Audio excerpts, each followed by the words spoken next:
So yeah, Wolf come up in a 7-Eleven. I'm man, I'm happy as a motherfucker, right?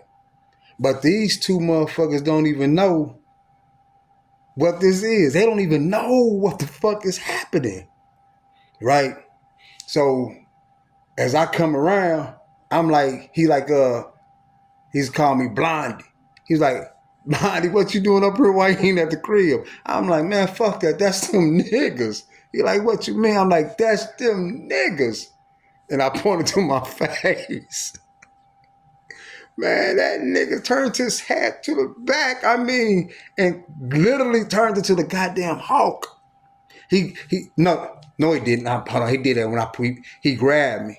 And that's when they stopped. When they seen him grab me, I held my slush. He walked me to the motherfucking door. He got me to the door. That nigga turned his hat to the back. Told me get in this car. And I'm going to get in this car. Tiny and Marvin Birdman. That's who these his guys. These is two dudes. This is two dudes who we've been trying to investigate who GTO is. These is guys, right? And Wolf had this Berkeley Bulldog bat bag.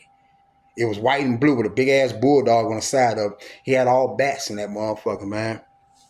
It was like right on cue. It's like they knew what was what. Like the turn of the hat, they knew what time it was. Man, Bird grabbed the bag and they go up in this motherfucker, man. And I said, man, these niggas was running. Wolf was already handling his business when I burned them getting out the car. These niggas was running from this nigga, man. The whole front part of 7-Eleven got all the magazines. Man, he making these niggas touch every goddamn magazine on that motherfucker. I ain't bullshitting. The dude Junebug, he cut loose. Man, Tiny and Bird beat this nigga legs and head they beat this nigga down with these bats.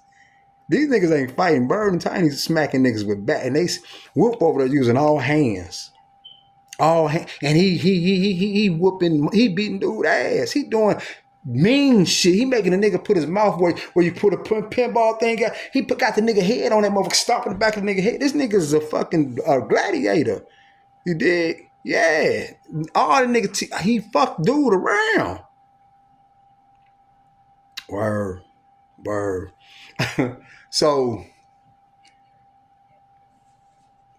we get back to the crib. Everything get peaceful. Now, something else is going on when this happened. This hit the airwaves throughout North County, right? This hit the airwaves throughout North County. It hit it like it was like this was already invented. Like social media was already made, and it wasn't. That's how fast it hit. And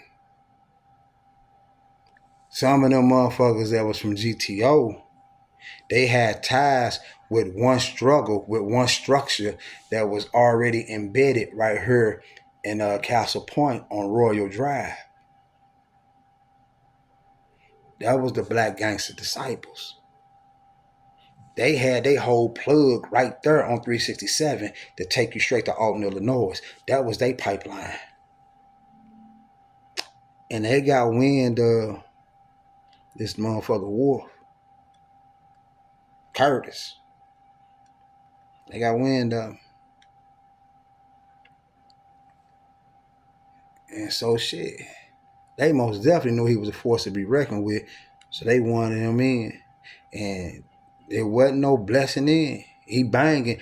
And as he banged, they see, okay, we ain't gonna keep banging. We gonna have to, it's gonna be down there a whole gang jumping type shit.